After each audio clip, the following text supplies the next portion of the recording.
Now Sheena and her colleagues jointly plan a teaching sequence that they hope will bring about the desired learning. They decide what pedagogies they think will be helpful in achieving the outcomes and make plans to try them out in practice.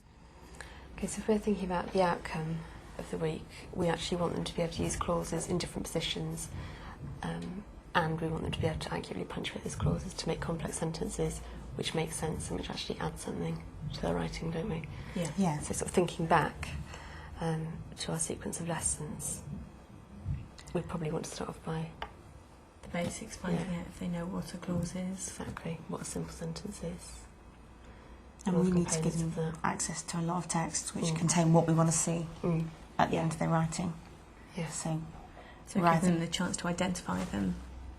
yeah, a lot of looking at clauses, clauses in different positions. Yeah, and seeing which ones are effective and Yeah. why they're effective. And moving on to actually manipulating clauses around a sentence, so giving them a set of sentences and clauses and actually physically moving them from one place to another. That would be really good for them to actually see, so that once they've done their manipulating by themselves, actually having them standing up and moving around as sort of like a whole class activity. Yeah. And putting in punctuation and moving the punctuation. Right, so somebody would actually be a comma Yeah, and a full stop, and Yeah. they would move themselves Yeah. around. Yeah. that would work quite And I well. think that would keep the children engaged quite nicely. And particularly if they've got sentences to manipulate on the tables as well as trying to order the children that are in the human sentence. I think that will really keep them motivated. Yeah. Finally, they decide how they will conduct the actual study lesson and allocate themselves roles within the process.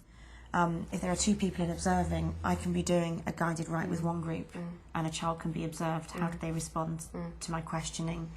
How much impact does it have on the actual work they produce? But also somebody could be observing a child who's doing a different activity in a different group at the same time. So it would give me an opportunity to look at the scaffolding that I'm giving to other children who are not in the teacher-led group. It would be really useful for me.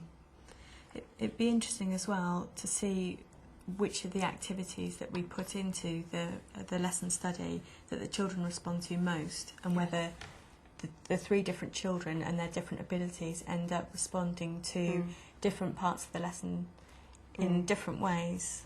You know, whether somebody who needs more scaffolding responds better to the guided write, or whether they prefer to work independently. So it would be nice to see how those different learning styles are met, really.